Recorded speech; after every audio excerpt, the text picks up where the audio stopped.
नमस्कार।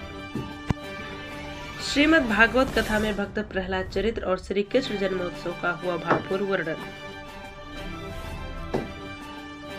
बल्दीराय तहसील क्षेत्र के पूरे नेवल लहूरेपुर वल्लीपुर स्थित बाबा दुलदुल दास की कुटी पर चल रही श्रीमद् भागवत कथा के चौथे दिन वृंदावन से पधारी कथा व्यास पंडित आराध्या दीदी ने भगवान की कथाओं का भावपूर्ण वर्णन किया। इस दौरान उन्होंने भक्त प्रहलाद की कथा सुनाई, जिसमें हिरण्याकश्यपु के अत्याचार और भगवान विष्णु के नरसिंह अवतार का विस्तार से उल्लेख किया। कथा श्रवण करते हुए श्रद्धालु भक्तिमय हो गए। इसके बाद भगवान श्री कृष्ण के जन्मोत्सव की कथा सुनाई गई। जन्म की मंगल वेला में सोहर और बधाई गीत की मधुर गूंज से वातावरण भक्तिमय हो गया। नंद घर आनंद भयो जय कन्हैया लाल की श्रद्धालु भाव विभोर होकर नृत्य करने लगे और भजनों में रम गए। कथा के समापन पर व्यासपीठ की आरती की गई और प्रसाद वितरण किया गया। आयोजक बाल योगी बाबा योगराज ने सभी भक्तों को आभार प्रकट करते हुए कहा कि हमें सदैव ईश्वर की शरण में रहना चाहिए, क्योंकि जो जैसा सोचता है वैसा ही उसे प्राप्त होता है। इस धार्मिक आयोजन में भवानी प्रसाद पांडे, ओम प्रकाश तिवारी, मनोज मिश्रा, धर्मेंद्र मिश्रा, जयप्रकाश सिंह, पीपी सिंह, शिवलाल यादव, लालता प्रसाद दुबे, वेद प्रकाश यादव, राकेश शुक्ला सहित हजारों श्रद्धालु उपस्थित रहे। मेरो मन मोहे लियो, मेरो मन मदन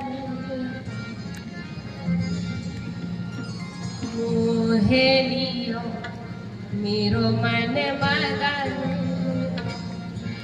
मोहे लियो, मेरो मन मदन मोहे लियो, मेरो मन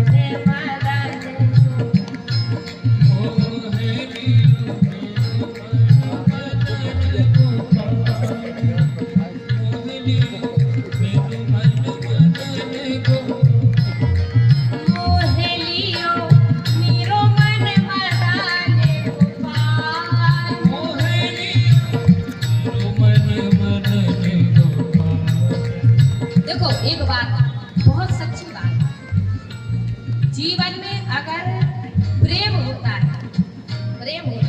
एक ही नजर में होता है। जीवन में अगर भक्ति होती है एक ही नजर में हो जाती है, एक ही बार में हो जाता है। बार बार प्रयास करें तो ना तो प्रेम होता है, और बार बार प्रयास करें तो भक्ति में भी प्रेम रहता है। बोले यहाँ तो बस विश्वास कर दो, समर्पण कर दो। प्रहलाद जी ने बस एक ही बार विश्वास कर दिया। बोले अब कुछ नहीं, बस देख लिया, अब तो मन को मोह लिया, मन कहीं और जाने वाला है नहीं, एक मन है, एक जगह चला गया, अब और किसको देंगे, कहाँ देंगे।